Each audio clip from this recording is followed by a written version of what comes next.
140 million Brazilians head to the polls tomorrow in what's become a dramatic presidential race. The campaign turned into a political roller coaster when President Dilma Rousseff's big lead evaporated to her main opponent. And as Stuart Greer explains, the rivalry between the two women is legendary. It was supposed to be a coronation for Brazil's first female president, Dilma Rousseff, but instead she's fighting for her political life after a surprise surge in support for an unlikely rival. Socialist Party candidate and environmentalist Marina Silva is wildly popular with Brazil's poor. As the daughter of a destitute rubber tree worker, she grew up in poverty in the Amazon, picking through garbage dumps to help her family survive. Now she has a real shot of making it into the presidential runoffs due to voter anger over a sagging economy and government corruption.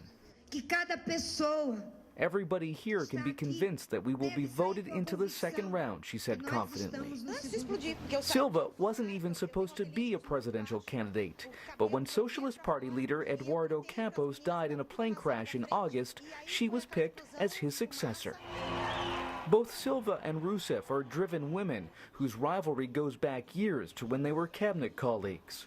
But President Rousseff is a fighter and has staged a comeback in the polls. As a no-nonsense economist, she survived torture under the country's military dictatorship of the 1970s.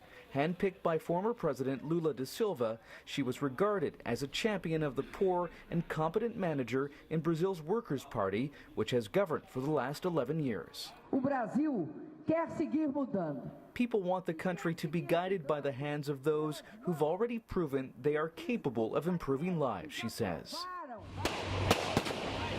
But gang violence is on the rise, fueled in part by the number of people still living in crushing poverty.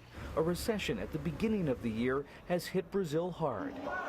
That and the country's fastest growing religious group have been a boost to challenger Marina Silva.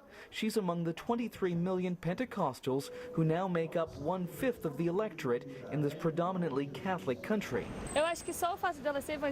I'm voting for Silva because she's Pentecostal, and we're so disappointed with all the corruption and broken promises, says the supporter. Neither candidate is expected to get the 50% of votes needed to clinch outright victory on Sunday, so it looks as if Brazil's two most powerful women, President Dilma Rousseff and Marina Silva, will face each other in a second-round vote on October 26th. Stuart Greer, Global News.